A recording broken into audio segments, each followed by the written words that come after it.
Hello everyone, welcome to my channel animal दुनिया, जिसमें मैं आपको एनिमल्स के बारे में इंटरेस्टिंग, वंडरफुल और अननोन फैक्ट्स बताता हूँ। आज का जो हमारा टॉपिक है, उस टॉपिक यानी उस जीव के बारे में बहुत कम लोग ही जानते हैं, या फिर आपने उस जीव के बारे में कभी सुना भी नहीं होगा। तो चलिए शुरू करते हैं आज का हमारा ये वीडियो, जिसका टाइटल है 10 cool facts about glowworms। Fact number 1, हम सभी को ये तो पता ही है कि जितने भी वर्म्स हैं वो वर्म्स ही हैं, यानी कि ज्यादातर लोगों को ये लगता है कि ग्लो वर्म एक वर्म है, पर ऐसा नहीं है। उसके नाम में वर्म है, इसलिए लोगों को ये लगता है कि वो भी एक वर्म है, लेकिन ऐसा नहीं है। वो कोई वर्म नहीं बल्कि कुछ और ही है। वो एक वर्म कभी भी नहीं कहलाया जाता। फैक्ट नंबर 2, हम सभी को ये तो पता ही है कि हर जीव को खाने की जरूरत होती है, चाहे वो इंसान हो, जानवर हो या पेड़ हो। बिना खाने के कोई भी जिंदा नहीं रह सकता है, चाहे वो बच्चा हो या बूढ़ा, हर किसी को खाने की जरूरत होती है। लेकिन ग्लोवर्म्स में ऐसा नहीं पाया गया है। जब ग्लोवर्म्स लार्वा स्टेज में होते हैं, सिर्फ वो तभी ही खाना खाते हैं, और उनके खाना खाने का तरीका भी बहुत ही अलग होता है। वो किसी केव में होते हैं और वो मकड़ी की तरह अपने 3 लार्वा को ऐसे नीचे डालते हैं, जिससे लगता है कि कुछ लटक रहा है, लेकिन हमें इंसानों को तो वो दिख देता है, लेकिन जानवरों को नहीं दिखता। और उनके पेट में एक एसिड होता है जिससे वो ग्लो करता है, और जो फ्लाइंग इंसेक्ट्स होते हैं उन्हें लगता है कि नाइट स्काई ऊपर है, और वो ऊपर चले जाता है और वो उसी समय उसके जाल में फंस जाता है। एक ग्लोवर्म के 3 जाल हो सकते हैं, और जिसमें भी कोई भी इंसेक्ट फंसता है तो वो उस जाल को खाना शुरू कर लेता है, जैसे मकड़ियाँ करती है। वो उसे खाते खाते उस इंसेक्ट को भी उसी के साथ निकल जाता है, और जब एक वेब खत्म हो जाता है तो वो दूसरा वेब क्रिएट कर लेता है। फैक्ट नंबर 3, हम इंसानों को जब भूख लगती है तो हम खाना खाते हैं, और जब जानवरों को भूख लगती है तो वो भी खाना ही खाता है।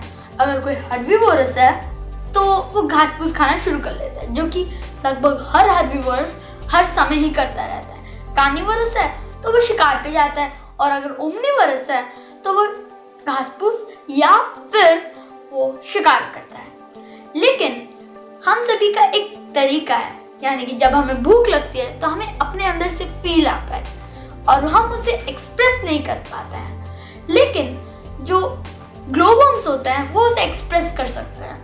मैंने आपको फैक्ट नंबर 2 में ये बताया था कि जो ग्लोवर्म्स हैं वो ग्लो करते हैं, पर वो क्यों ग्लो करते हैं मैं आपको अभी बताता हूँ। वो ग्लो इसलिए करते हैं क्योंकि उन्हें भूख लगती है, और जब भी उन्हें भूख लगती है तो वो ग्लो करना शुरू हो जाता है, जिससे फ्लाइंग इंसेक्ट्स को लगता है कि ऊपर नाइट स्काई, और उसके बारे में मैंने आपको बता ही दिया है। फैक्ट नंबर 4, मैंने आप सभी को ये तो बहुत बता दिया कि ग्लोवर्म्स ग्लो करते हैं, वो केव्स में रहते हैं, बहुत कुछ। लेकिन मैं आपसे एक और फैक्ट ये शेयर करना चाहता हूँ कि जो ग्लोवर्म्स हैं वो सिर्फ और सिर्फ न्यूजीलैंड में ही पाए जाते हैं। हाँ, और न्यूजीलैंड को छोड़कर बाकी किसी भी कॉन्टिनेंट या कंट्री में नहीं पाए जाते हैं। फैक्ट नंबर 5, मैंने आपको ये तो बता ही दिया है, जो ग्लोवर्म्स है वो ग्लो अपने पेट में करता है, यानी कि जब उन्हें भूख लगती है तो वो ग्लो करता है। लेकिन क्या आपको ये सवाल आया है कि वो कैसे होता है? मैं आपको बताता हूँ।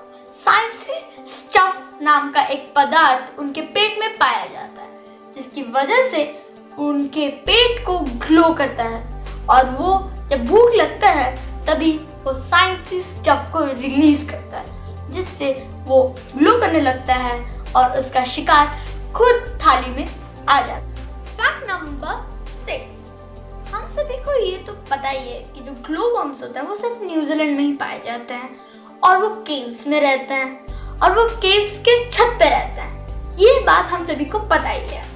लेकिन क्या आप सभी को पता है कि उनके जो नेस्ट होते हैं उन्हें हम हेमोमोक्स भी बुलाते हैं, और उनके जो सिल्क वो जब नीचे डालते हैं उसे वो हमेशा रिपेयर और रिकंस्ट्रक्ट भी कभी कभी करता है, जो सच में इंसानों जैसी बात हो गई, क्योंकि हम अपने घर को हमेशा रिपेयर या फिर रिकंस्ट्रक्ट भी करते हैं, उसी तरह वो भी वैसा ही कुछ करते हैं। फैक्ट नंबर 7, हम सभी को ये तो पता है कि जो ग्लो वर्म्स होता है वो लार्वा होता है, उसी तरह जो कैटरपिलर्स होते हैं वो भी एक तरह के लार्वा ही होता है, और उनके कई स्टेजेस के बाद जाके वो एक परफेक्ट बटरफ्लाई बनता है। जैसे कि वो पहले अंडे होते हैं, फिर उससे वो जब बाहर आते हैं तो वो एक कैटरपिलर होता है, फिर वो प्यूपा बनते हैं, और उसके बाद जाके वो एक परफेक्ट बटरफ्लाई बनते हैं। उनके 4 स्टेजेस हैं। उसी तरह जो ग्लो वर्म्स होते हैं उनके भी 4 स्टेजेस ही होते हैं, लगभग बटरफ्लाई जैसे ही होते हैं। और ऐसे बहुत सारे जीव हैं जिनकी लाइफ साइकिल 4 स्टेजेस की होती है। फैक्ट नंबर 8, हम सभी को ये तो पता ही है कि चाहे इंसान का बच्चा हो या किसी जानवर का, वो बचपन से लेकर बड़े होने तक या फिर मरने तक खाना खाते रहता है। लेकिन ग्लो वर्म्स में ऐसा नहीं पाया गया। तो ग्लो वर्म्स के बच्चे होते हैं वो खाना खाते हैं, लेकिन जब वो अडल्ट हो जाते हैं तो उनका मुंह ही नहीं होता है, तो वो खाना ही कैसे खाएंगे? ये सच में बहुत ही अजीब सा फैक्ट है। फैक्ट नंबर 9, हम सभी को ये तो पता ही है कि जो ग्लो वर्म्स होता है वो ग्लो करता है, लेकिन कुछ लोगों को ऐसा भी लगता है कि जब वो पूप करता है तो उनका जो पूप होता है वो भी ग्लो करता है, लेकिन ये गलत है। वो उनका जो पूप होता है वो बिल्कुल भी ग्लो नहीं करता है। फैक्ट नंबर 10, नेचर ने हर किसी को कोई ना कोई कमजोरी तो दी हुई होती है। जैसे कि कुछ के पास ताकत होती है तो बुद्धि नहीं होती, और जिसके पास बुद्धि होती है उसके पास ताकत नहीं होती। उसी तरह जो ग्लो वर्म्स होते हैं उनके पास बुद्धि और ताकत तो होती है, लेकिन उनके एनिमीज बहुत सारे होते हैं, जैसे कि बर्ड्स, स्पाइडर्स, सेंटीपीड्स। वो उनका शिकार कर लेते हैं क्योंकि वो उनका बहुत ही आसान शिकार बन जाता है। तो ये था आज का हमारा ये वीडियो। आपको कैसा लगा प्लीज कमेंट सेक्शन में जरूर बताइएगा, और अगर आपको आज का हमारा ये वीडियो पसंद आया तो इसे लाइक और शेयर भी कीजिएगा, और हमारे चैनल को सब्सक्राइब भी कीजिएगा, और इसके पास में जो बेल आइकन है उसे दबाना बिल्कुल मत भूलिएगा। तो बाय बाय, सी यू, मिलते हैं